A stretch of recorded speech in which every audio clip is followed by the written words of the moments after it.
lacag badan oo gaaraysa 11,000 oo giniga Ingiriiska ah ayaa lagu ganaaxay 14 qof oo da'da waaweyn ah oo isugu yimid xaflad dhalasho oo ilmo 1 sano jir ah loo sameynayay.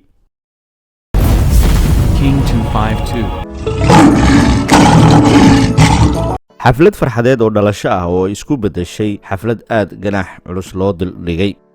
booliska magaalada Nottinghamshire ayaa wargeliyay qaar ka mid ah dadweynaha oo arkayay boor ay ku qoran tahay xafladda iyo goobta lagu qabanayo iyo xilliga la qabanayo.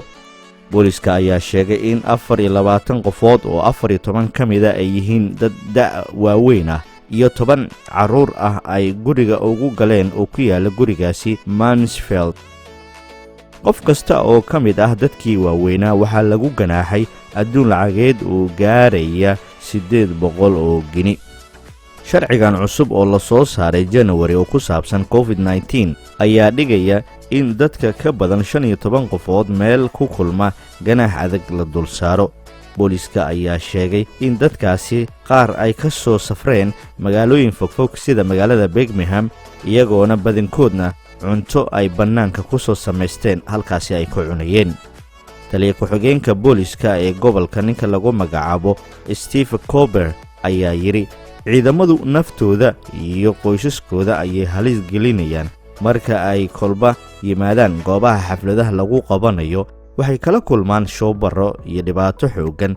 mararka qaarna waxaa laga yaabaa dadkii halkaasi ay ugu yimaadeen in ay hidisidaha coronavirus ay xambaarsan yihiin halkaasina booliska ay ka soo qaadaan dibna ay ugu gudbiyaan familkooda. taa uu ula jeedo howsha culus iyo ganaaxa culus ay hayaan boolisku inay tahay mid aad u wanaagsan.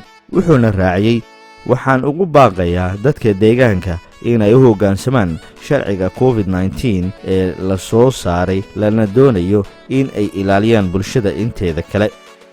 dhacdadan ganaaxa ah ee ku saabsan dalka Ingiriiska ka dhacday ayaa maalmo aan sii fogeynin baraha bulshada waxaan ka akhriyay 2 dhacdood oo kala duwan. waxaana la ii sheegay in labadaasi dhacdo ay ku dhaceen 2 famil oo Soomaaliya. tan ugu horeysa waxay ahayd in guri khaad lagu cunayay oo dhalinyaro far badan ay ku baashaalayeen in la balaqay oo booliska ay yimaadeen.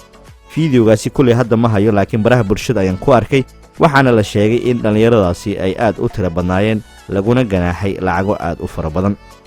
dhacdada labaad ee la yaabka lahayd ayaa waxay ahayd qof ka mid ah dadka degan magaalada London ayaa duco samaysanayay oo geeri ay gashay. ducadaasi waxa u yimaadeen wadaado fara badan halkaasina quraan ugu akhrinayay si markaa qofkii geeriyooday iyo muraadkii uu qofkaasi uu lahaa Ilaahay ugu fududeeyo. balse arrintu markii halkaasi ay marayso ayaa la sheegay in la balaqay booliskana ay yimaadeen wadaadadii iyo dadkii kalena la ganaaxay. sidoo kalena lacag ku dhow 10,000 oo giniin lagu ganaaxay qofkii dadkaasi isugu yeeray ee isugu ballamiyay. marka waxaan dhihi lahaa ummadda Soomaaliyeed ee dhageysanaysa inay u hoggaansamaan sharciga ka jira ee wadamada aad ku nooshihiin ee lagula dagaalamayo COVID-19. inta ayaan ku soo koobayaa warbixintan. janalkaad kala socoteen waxa uu ahaa King 252 sida iyo nabad. King 252